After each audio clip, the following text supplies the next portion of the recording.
काजल जी के लिए एक लाइन हम गाएंगे, एक लाइन कि लहसुन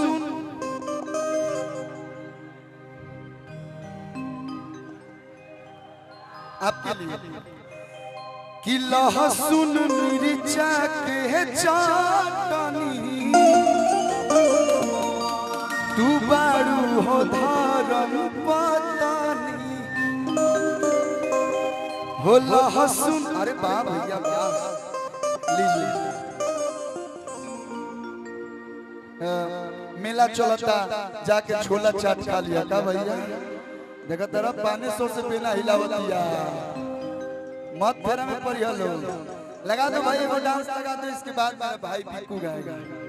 डोले डोले हम उसी के लिए आए हैं। कहाँ फूल लगाए? लाल फूल पीला फूल फूले फूल हमार को जली दिया ब्यूटी।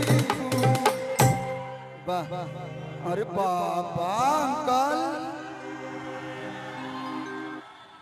तो हर पतली कमर तो हर तिरछी नजर दिल कोइले बचोरी हो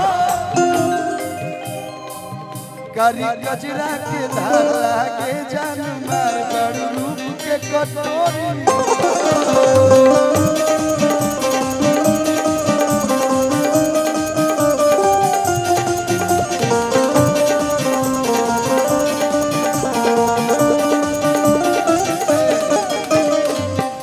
हम बहुत बिगड़ के बहुत सुधर, हम कभी बिगड़े ही नहीं थे ना हम बिगड़ पाएंगे।